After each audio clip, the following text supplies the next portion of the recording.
I've decided to split the $5 million between my mom and me. This decision came right after my dad's funeral. Bob, who had looked through the inheritance papers without asking, said to me, "Elena, don't be greedy."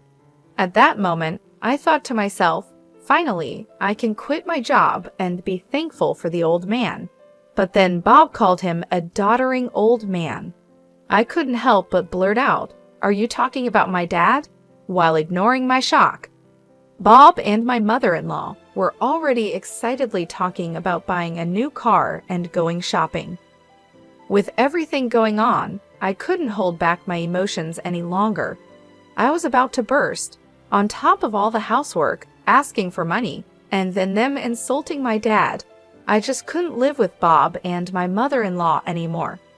Holding back my anger, I forced a smile and said, "Sure, feel free to use the money as you and my mother-in-law see fit."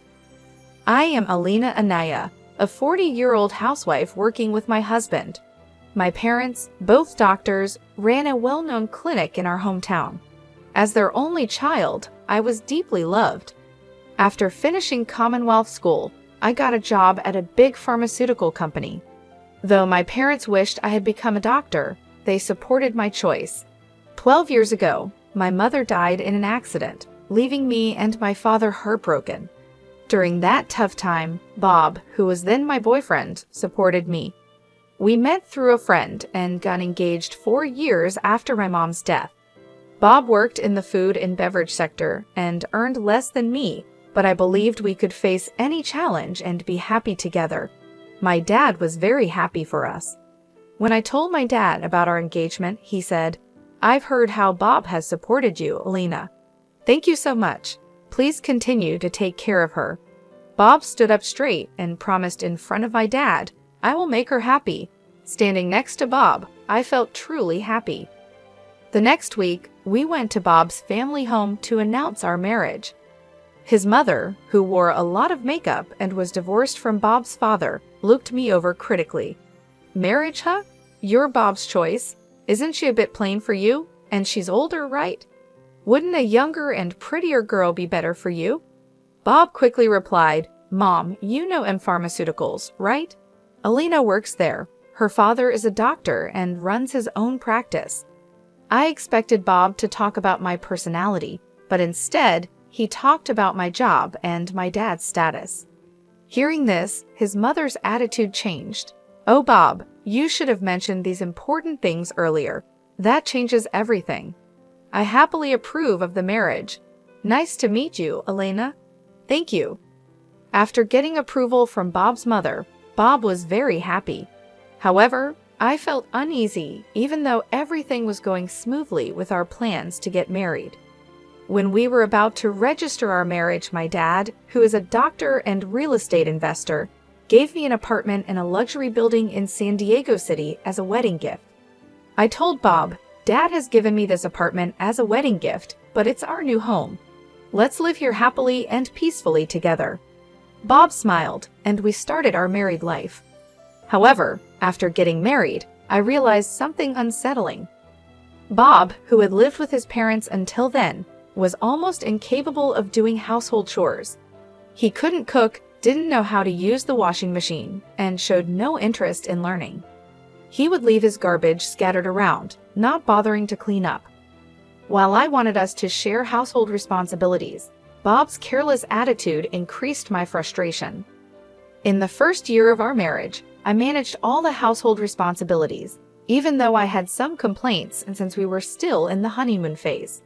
But with the exhaustion from work and the struggle to keep up with chores, I reached my limit in our second year. I decided it was time to have a serious talk with Bob about sharing household duties. I bravely shared my unhappiness with Bob, but to my disappointment, he responded without any appreciation or thought, saying, "I'm tired from work too. You're much better at chores than I am, right? It's better if you do them since I'm not good at it." Just like that, Bob hardly helped with the chores, and I continued to handle most of our household duties. But that wasn't the only issue. After marrying Bob, I found out his mother also had some strange ideas. Bob wasn't really into celebrating occasions. so I decided to send a quality scarf and some carnations to his mother for Mother's Day. Even though I picked a nice scarf from a department store, his mother called me displeased. She criticized the scarf for not being from a famous brand and said it was ridiculous to send such an unknown item.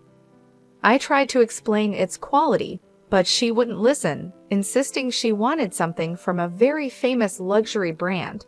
Shocked, I told Bob about this when he got home, but instead of understanding, he said, "Just do as she says." Bob didn't support me, and from then on, we started giving his mother cash as she demanded. Moreover, by our 7th year of marriage, she began visiting our home frequently, always finding reasons to ask for money. Bob would always smile and give money to his mother without any complaints. Even though I had a job, Bob's income was small, making our daily life just barely manageable.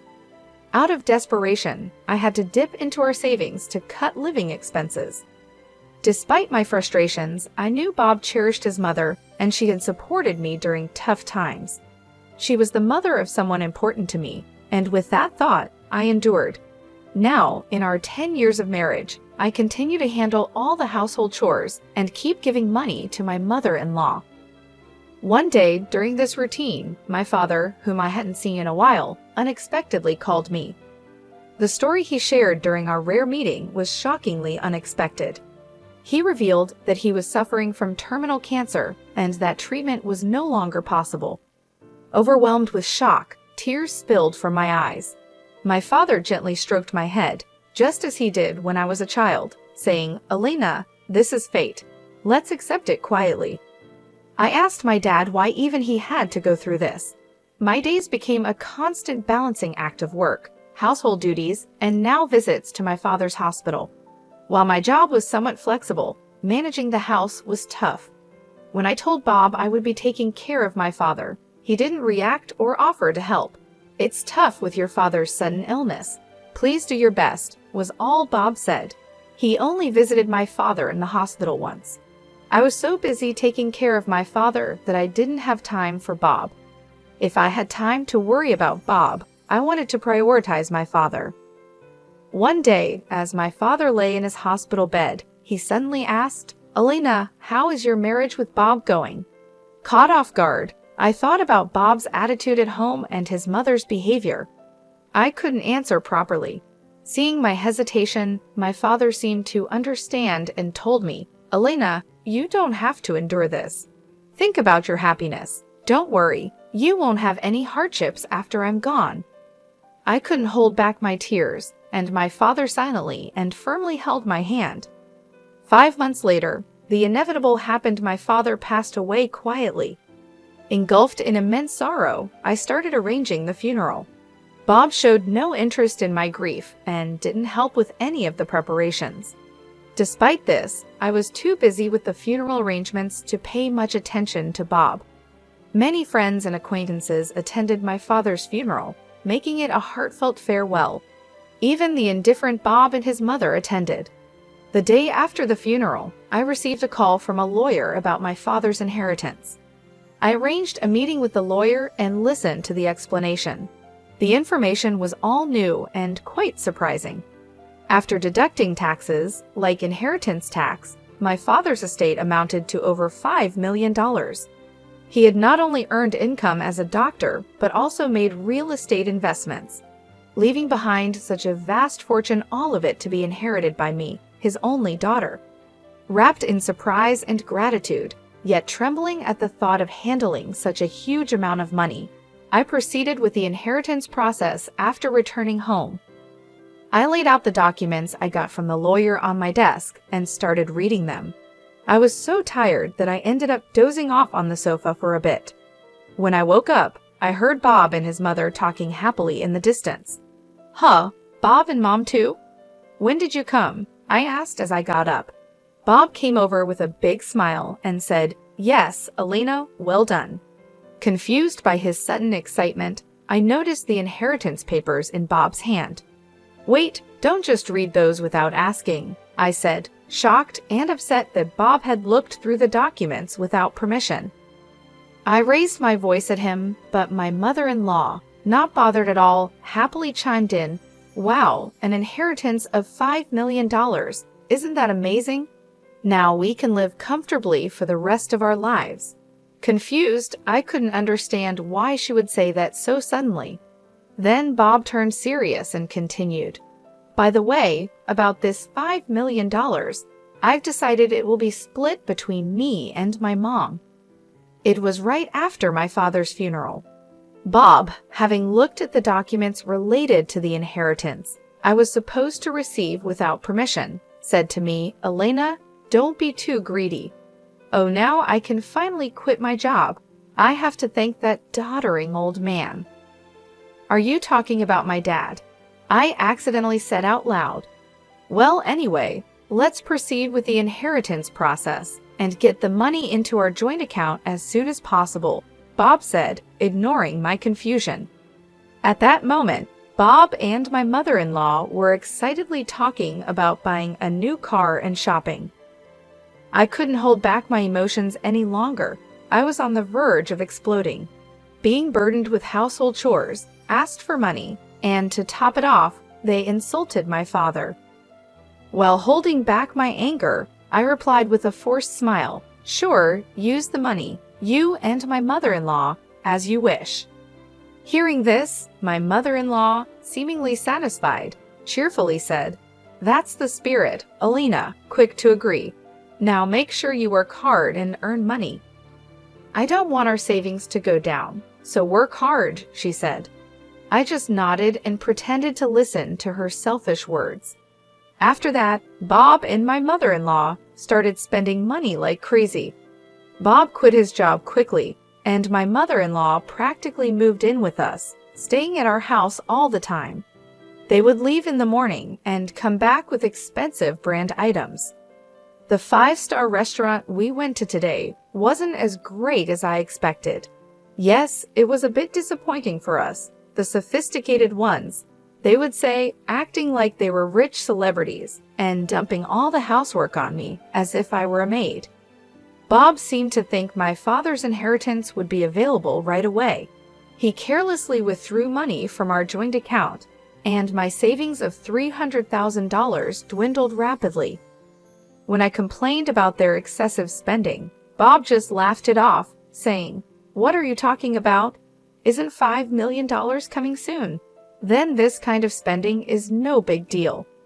I warned him I had already stopped it, but Bob completely ignored me. Then, a month later, Bob and my mother-in-law suddenly left for a trip to Bermuda. I wasn't invited and was left alone at home. After seeing them off, I decided to take action. About a week later, while I was relaxing at home, I heard a loud knock on the door. Wondering what was happening, I glanced at the intercom monitor and saw Bob and my mother-in-law, both dressed in aloha shirts, standing at the front door. What do you want?" I asked calmly and coldly with anger. Bob yelled, "What are you even talking about? Why won't the door open?" Seeing Bob and my mother-in-law confused as to why the door wouldn't open, I confidently answered through the intercom, "Well, I changed the locks on the door, so of course it won't open." "What? Why?" Bob exclaimed. "Let's talk over this calmly at the nearby cafe." "Please go ahead. I'll join you shortly," I suggested. Bob and his mother, after shouting in front of the entrance, seemingly realized it was futile and soon headed to the cafe. Once I confirmed they had left, I felt a moment of relief. I went to the cafe and saw Bob and his mother already there, waiting angrily. "Hey, what's this about? Did you change the locks? Hand over the new keys right now," Bob demanded. "There's no need for me to give you the new keys. You both need to leave that house," I calmly told Bob and his mother. Facing a visibly angry Bob, I showed him a piece of paper. It was a divorce petition I had already filled out. "Divorce? You're serious about divorcing me?" His mother was equally shocked and confused. "Elena, why has it come to this?" I spoke quietly to the two of them, who were panicking and flustered. "With the way you've been spending money every day, are you sure your finances are okay?" "What money? Of course, it's fine," Bob snapped back, spitting as he spoke. Your father's inheritance is coming, right? There should still be over $100,000 in our joint account. Look, I'll show you right now. Saying this, Bob took out his smartphone and opened the banking app to check the account. Suddenly, his expression changed. What? What's this? Why is the money gone? It was there just the other day, Bob exclaimed. Hearing Bob's words, his mother also hurriedly looked at her phone, her face showing confusion. I revealed the truth to them as they were panicking, not understanding the situation. Of course, it's gone. I'm divorcing you, so I moved that $100,000 to my account as part of the property division. What do you mean? Bob's face turned to anger for a moment, but then he smirked, as if remembering something. Fine, I'll divorce you then. Transfer the inheritance you got from your dad right away. After all, property acquired during the marriage is split half and half in a divorce, right? Well, you might be misunderstanding something, I replied. Didn't you know? The inheritance I received, even though it was during our marriage, doesn't count for property division. There was a moment of silence between us. Then Bob and his mother's expressions changed drastically. Perhaps they truly believed they would receive part of my inheritance. I was utterly shocked and could only sigh in disbelief at the unfolding situation. No, that can't be true, I muttered under my breath, but the truth of the matter was glaringly clear. Her face turned red with a mix of denial and anger. Please, check for yourself, I said with a mocking tone that I couldn't quite mask. Bob immediately started frantically searching on his smartphone, desperate to prove me wrong. As he scrolled through the legal texts online, his face fell. It says here that property inherited by one spouse from a parent is considered separate property, therefore it's not subject to division and can't be split between the spouses. His voice was tinged with disbelief. What? Seriously? His mother, too, peered over his shoulder, her expression turning to one of shock as the reality of the legal standing dawned on them. Then, Bob approached me, his demeanor shifting to one of desperation. Elena, please don't divorce me. I have no savings and no job. How am I supposed to live if you divorce me?